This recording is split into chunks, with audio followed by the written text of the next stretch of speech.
A casual invitation for a Thursday night hike up Mount Sinai, where Moses collected the 10 Commandments from God, turned into one of the most transformational experiences in my life.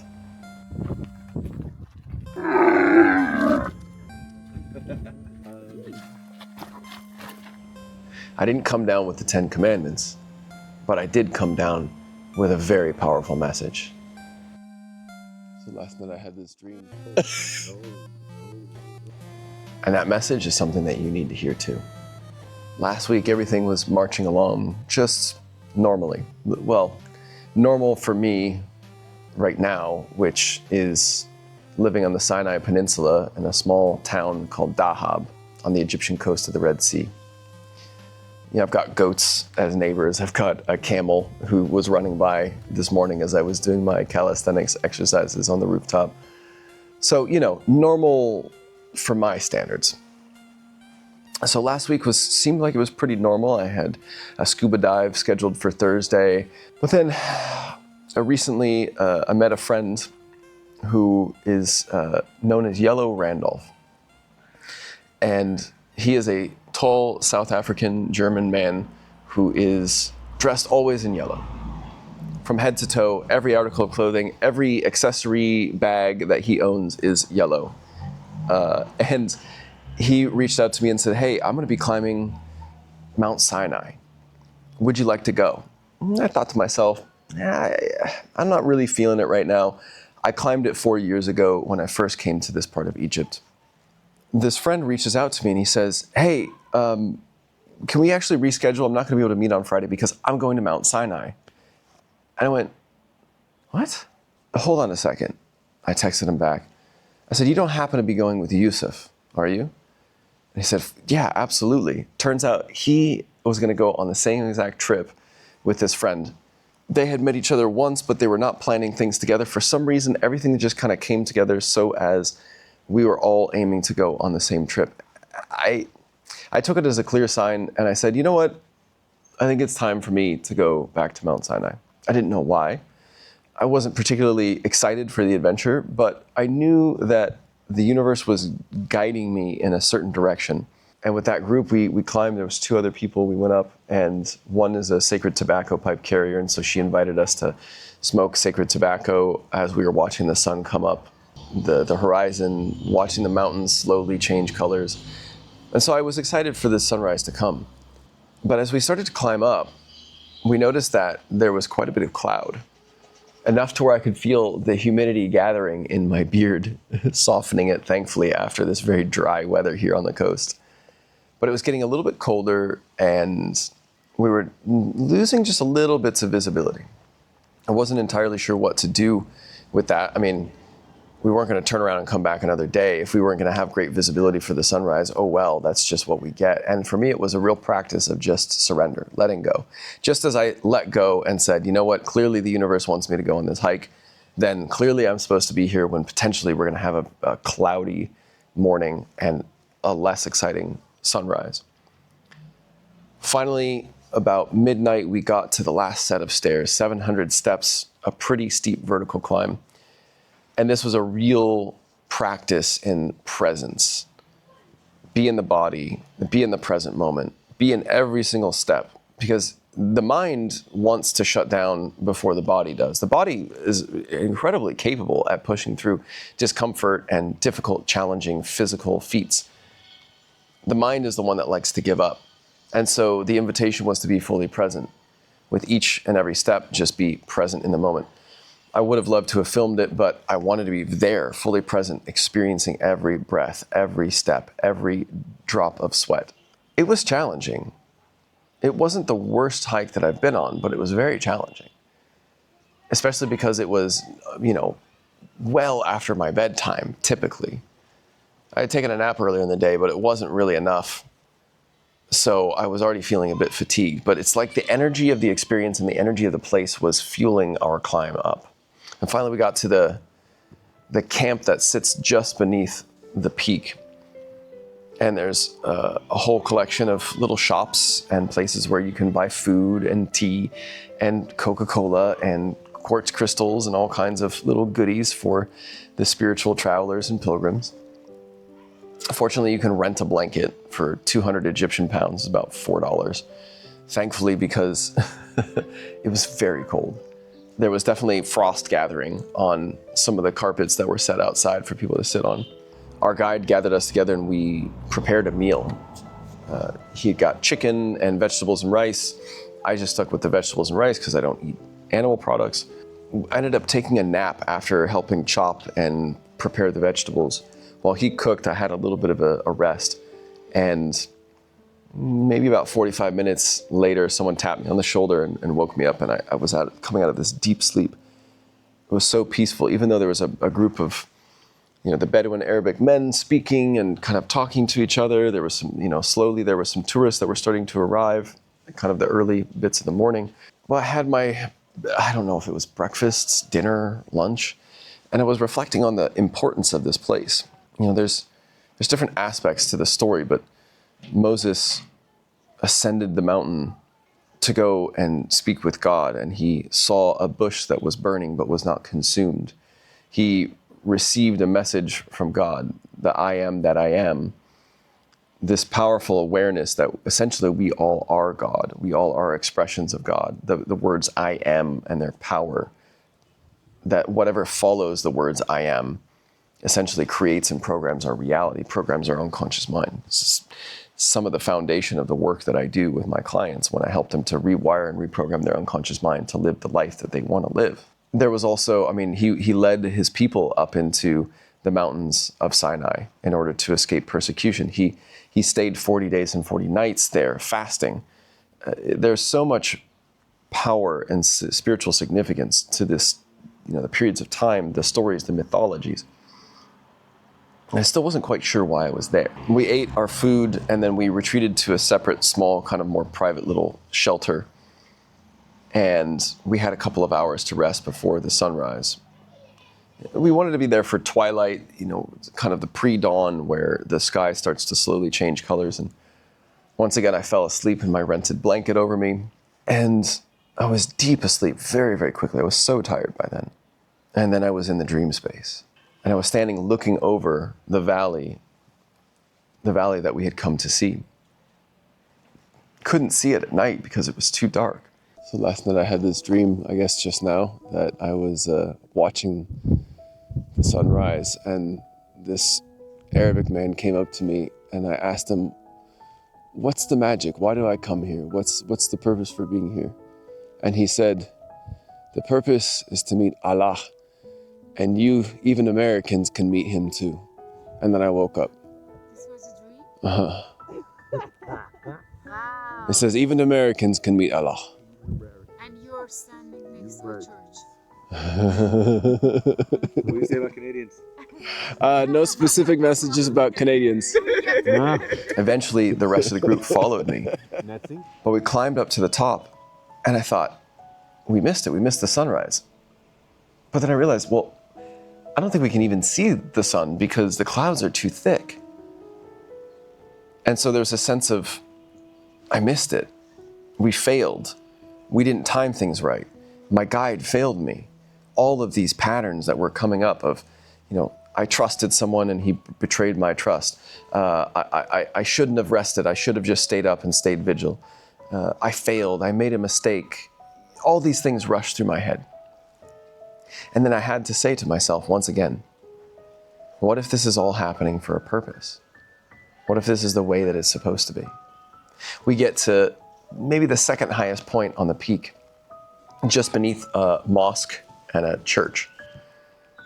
And I look over, and then suddenly the sun emerges from behind the thickness of the clouds. And it's still covered, but it's glowing red, orange color comes out. And I gaze directly into the sun, and I take a deep breath. And I look around me, and there is nothing but pure beauty. The moment is indescribable. I took some video, but it won't necessarily do it justice. It was breathtaking. All of us sat there on the edge of the cliff, looking around, as for some reason, everybody else had already disappeared. They had already left. I guess they were dissatisfied with it, or they thought that they weren't going to see the sun, so they disappeared. But we had the most perfect, beautiful, spot to watch as the sun comes up and then disappeared in the clouds and then reappeared. It looked at one point like the moon. It was so white as it was shielded by the clouds. It was absolutely gorgeous. I took that moment to share my dream with the other pilgrims that I was with. And some of them laughed and cracked a few jokes, but it stirred something inside of not just me, but a few others as well. This is where we come to meet God. We stayed there for about another hour or so meditating. We went into the cave where Moses supposedly meditated and rested and received his vision. We sat there and we prayed. One of our friends guided us through a meditation. It was really peaceful, it was really beautiful. Eventually we started to come back down. I had to handle a few practical things, washing dishes, which is funny to handle dishwashing when there's no running water at this little camp 6,000, 7,000 feet up in elevation. Oh, finally the layers are coming off because the sun has come out and it's probably going to get very hot very quickly. But we're here at just beneath the top of the mountain here on Mount Sinai. And this is such a curious place because so many travelers, so many pilgrims come from all over the world to come and climb this mountain to connect in whatever way they want to connect because of their religious teachings, because of the magic of nature. There's these Bedouin people that care for this place and care for the people that come up here. And also it is an absolute shit show. It's covered in trash. The bathroom situation is horribly unorganized. And the smell is just acrid and pungent, trash burned. And it really shows the two sides of humanity, where we have the humans that come and they want to pray and pilgrim and to sacrifice and to offer their suffering to connect more with God. And then you have this utter lack of respect for the nature itself and, you know, the trash that's all over the place and people just shitting everywhere because there's really no other option. It's curious. Mixed feelings is definitely what I have. You see kind of like the best and the worst of humanity here. And this, you can buy a Coke and a Fanta and you can buy some crystals and you can buy some stones that were dyed with weird artificial blue colors, and there's like a mix of everything here. So it's not right or wrong, but it definitely, this is just this place is where there are high energy centers. All energy is attracted, all different kinds of energy is attracted, and it's not good or bad, it's just, it is what it is. I'm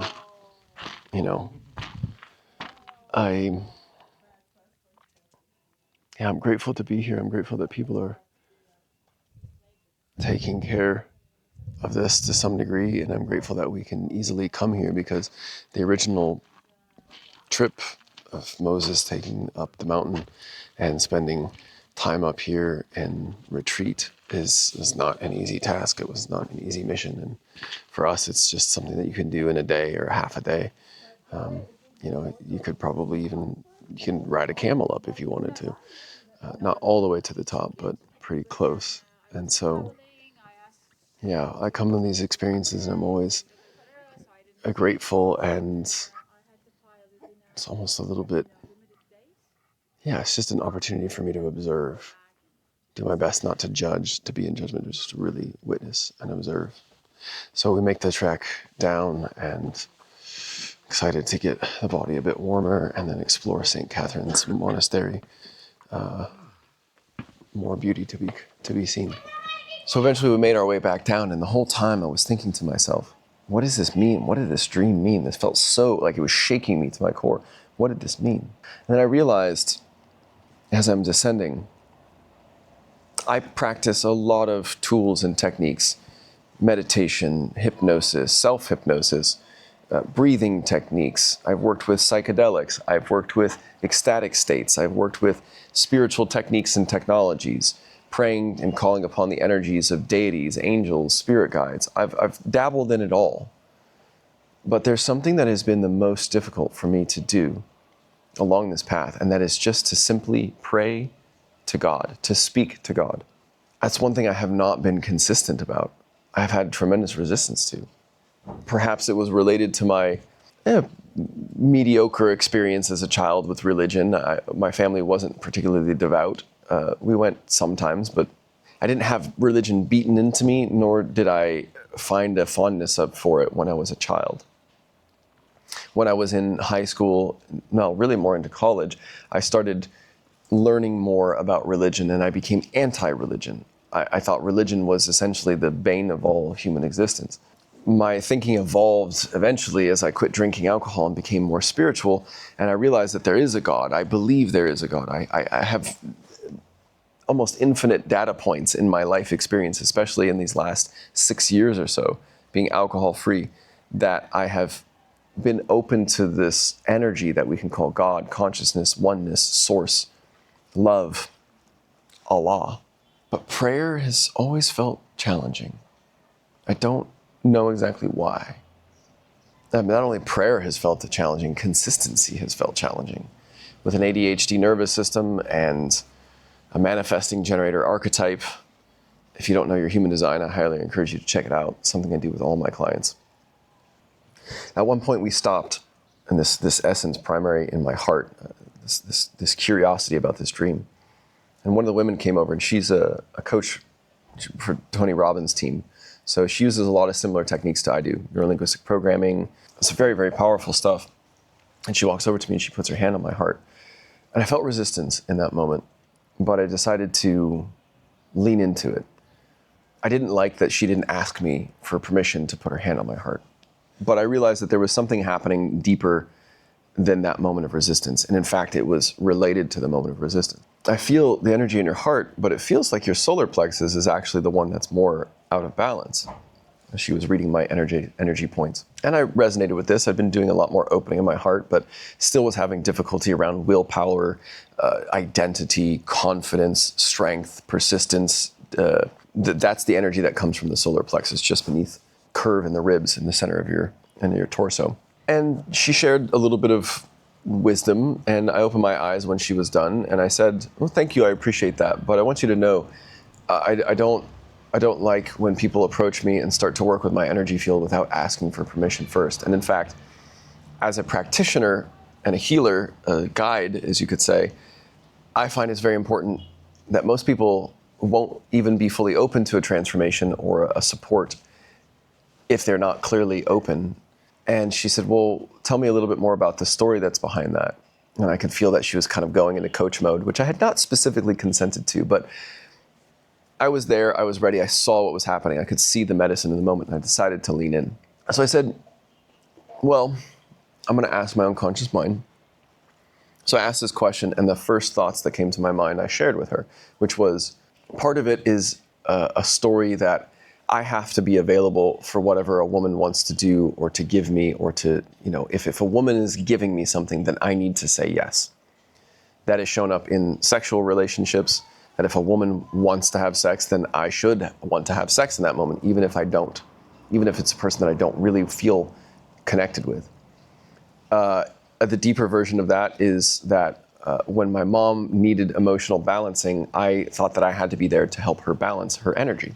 I'm talking, this is from since really, really young child, since probably near birth.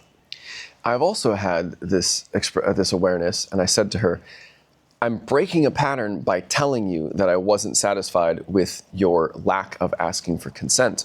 And then she started to guide me through more of a neurolinguistic programming style visualization, guiding the energy. She said, what's at the root of this energy? What is the emotion that is underneath this all? And then suddenly it came out, sorrow. What does it look like? What is the shape? And I gave it a shape and a color. She said, breathe it and bring it into your hand and hold it into your hand. And she said, speak to this and ask it, what is it that it's trying to show me? So I asked it, and it said, to be my true authentic self. Whether anyone cares or likes me or not, just do it. Just be my own self.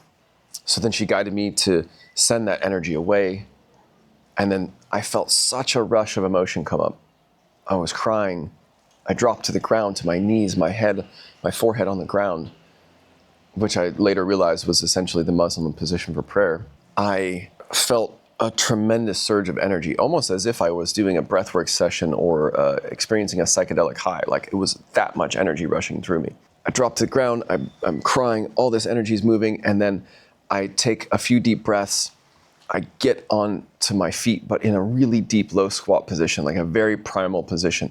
And then I stand up and I breathe that energy up and I guide it through my central channel up to the top of my head. And I raise my hands into the sky. And I was so high on that energy. Suddenly, I'm speaking in tongues. I'm gonna give you a small demonstration of what that sounds like now. And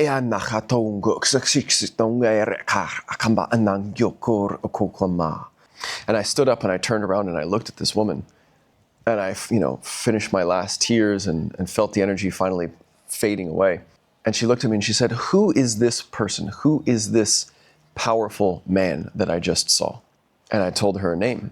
And it was a name that was given to me by an elder in the Seri tribe down in the Concac Nation, so in the Gulf of California in Mexico, in the Sonoran Desert, where I learned how to serve a very powerful psychedelic medicine that comes from my homeland. And this elder gave me this message, this name, and the name essentially means the creator, like the masculine principle of God source energy. And in that moment when I received that name, it shocked me, but it felt right.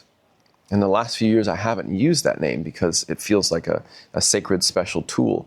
But I was even afraid to don that cloak because in that moment, this man named me the creator and I felt it was true. And then afterwards, I thought to myself, who am I?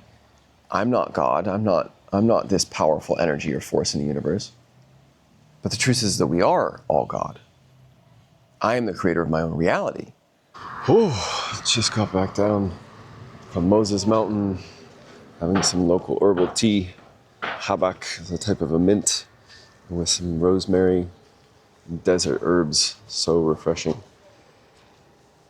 Wow, this was like a medicine journey. It was like a full-on retreat, even though it was just one overnight hike up to the mountain. I'd been there before 4 years ago, but it's this thing of a person you can't walk through the same river twice because you're different and the river is different. And I felt that very much right now with Moses Mountain, with Mount Sinai. Afterwards, I could feel like the energy of the mountain was clearing something out of my generational patterning and my DNA and my just unconscious patterns. And it's like everybody was there just to play the exact role. It's kind of a type of constellation.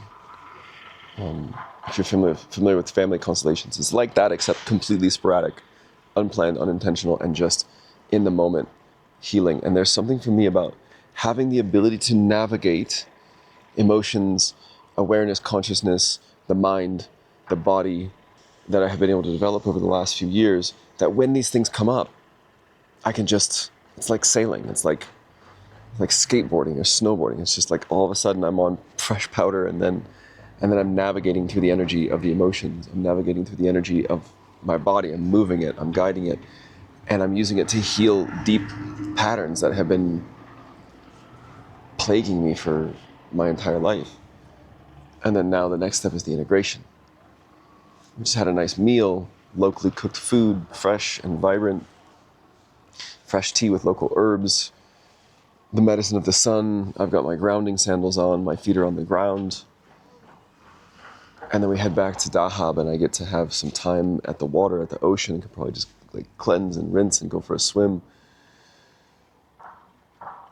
And this is the power of the landscape that we're in, the energy of the land. The land is supportive of healing if we allow it to be, if we don't resist it, if we know how to lean into it, if we can trust that the support will come to us at the right time. I didn't even have this trip planned until a matter of 12 hours beforehand. I mean, it was completely,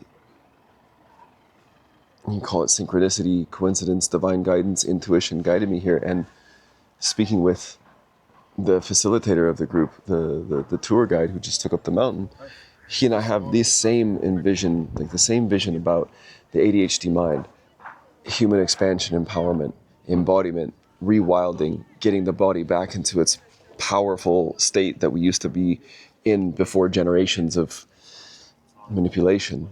And this landscape seems to be absolutely supportive of. I mean, like, look at this wild, rugged, desert, arid landscape, all these olives and these trees that are like loved and cared for, and it's a desert. It's very dry, it's very arid.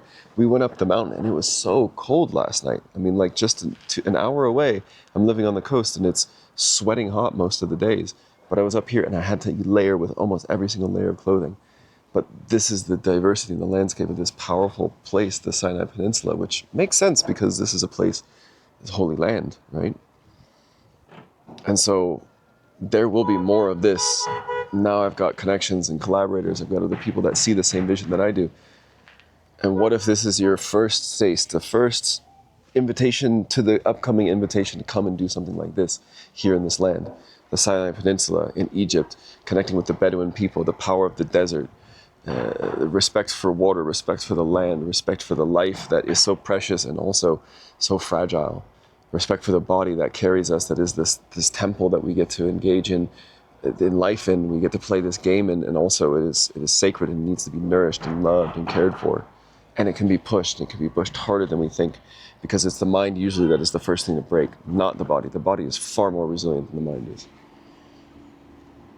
So there will be training, there will be polishing, there will be the Mutant Academy expanding and creating powerful events. And so if this is something that feels interesting to you, please drop a comment and let me know, because this will be happening. It is clear to me, and it's just a matter of putting the pieces together. Not even putting the pieces together. Watching and witnessing as the pieces just come together so easily and effortlessly, easier than I ever thought. Because life is a video game, and if you learn how to play it, if you clear your emotions, you have the emotional intelligence, you know how the body works, you know how the mind works. If you learn these things, if you understand your system, if you activate and turn this disordered BS into your superpower, if you know how your mind actually works, life can be a video game. It's supposed to be a video game. It's supposed to be fun and powerful and expansive. And there's all the emotions, and there's grief and sadness and death and endings, but that always makes way for new beginnings. What a gift this has been, and I'm going to leave it at that because there's more to come. But if any of this resonates with you, the Mutant Academy is a place for you to expand and to grow, because you're not disordered. You're a superhero. You've just been forced into a box in this world that was never meant for you. Frankly, it wasn't meant for most humans, but you and I, we as the neurodivergent, we suffer the most from it.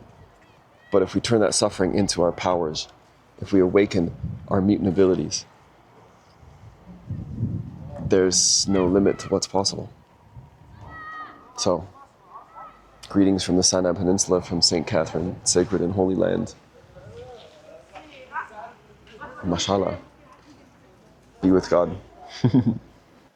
So it's not about whether I deserve to have this name or not. It's about whether I choose to embody this name. I choose to embody the energy and the nature of God. And that's really what the I am that I am came down with Moses, and he understood, he was communicated to clearly that we are all God. I am, and whatever we say after that is what creates our reality. And I had this felt experience, an energetic, emotional, felt experience, a very spiritual, powerful experience. And I never would have had that if I said no to this invitation. We continued down the rest of the mountain, and we got back down to our camp finally, and the sun was so warm and so delicious. We had peeled off all of our layers that we had put on the night before. Even the duck pajamas that the woman had worn. It was so good. And at the base camp, we sat there and rested, and I was digesting this. What does it mean for me to connect with God? What does it mean for me to embody the God essence? Somebody once taught me that if we say the words I will try to change my life, I will try to eat better, we take the power away from us. We immediately tell our unconscious mind that essentially it's non-committal. Trying is not a commitment. You either do it or you don't do it. Old school, Yoda, Star Wars. This person said later, if you choose you will then be in the realm of the Creator God. Because God chooses and God creates. So when you choose, I choose to change my diet. I choose to change my addiction habits. I choose to be stronger and healthier. That is when you awaken something. That is when that solar plexus, powerful energy, the willpower gets turned on and activated. When we make a choice. Now, I'm still integrating these lessons and these messages. This is an experience that I will never forget. And I want you to know that these types of experiences can happen anytime if you're open to them. Yes, more energy, more powerful energetic experiences, the energy field and the consciousness that exists within the rock, the soil, the mountain, the exact frequency point in the earth at places like Jabal Musa or the pyramids of Egypt. These places are potent and they have been a part of mythology and a part of, sacred sites and religion and prayer and worship and ceremony for millennia because of the energy that exists there. And because of the prayers and the ceremonies, it compounds and adds to that energy, and there's more that we can access in the process. And you can also have this experience anywhere, really, as long as you are present, as long as you listen to the invitations that come to you and you respond to them accordingly. As you get the guidance from your higher self, from your spirit, from God, from source, from the synchronicities, from the curious signs in things that happen in your video game that is life, you can and will be guided to these places. It is up to you to listen to them and to say yes. So if there's anything that you can get from this experience, the most important and powerful thing is say yes. I mean, clearly you need to take care of yourself, protect yourself, do things that are going to be safe and healthy for you. But this hike, not only have I done it before, but other people do it. People do it every day. So if other people can do it, so can I. The whole time I was respecting and listening to my body, I prepared and packed a bag with all the clothes that I needed. I had all of the ingredients that I needed, including and especially a guide who knew where to go, how to go, and had connections with all the right people along the way. So obviously, be respectful and responsible. Respect yourself, but say yes. Because even though there's this resistance or the fear or the doubt, just beyond that are experiences that you just can't have in the day-to-day, quote-unquote, normal, boring life. Say yes. Just like when that woman put her hand on my chest, I felt my tightness and my resistance, and I said, I'm going to say yes to this, and I'm also going to tell her afterwards how I feel. There is a powerful creative force that exists within you. Call that force God. Call it the Creator. Call it whatever you will. But you're meant to be powerful. You're meant to be a leader, or a guide, or a teacher, or a business developer, or someone who builds a technology that changes this world. I don't know what it is, but there's something that you're meant to be. And by God, open yourself to that. There are many layers that have been conditioned into us, around us, that we have learned how to protect ourselves with. Shields and armor that keep us in these small places where we just show up and we take what we're given, work the job that we're supposed to work, save for retirement, deal with the ups and downs of the economy. That's what you get. Or you can choose something bigger, and it requires you listening, following your excitement, following your path, especially when you don't know exactly where your path's going to take you. A casual invitation from a friend to hike Mount Sinai turned into a life-changing experience for me. And all I had to do was say yes.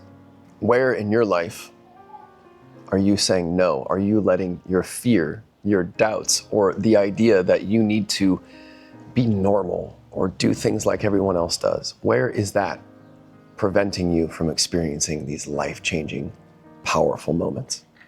Moses was called to the mountain, and so was I. I didn't come down with 10 commandments, but I did come down with a life-changing experience.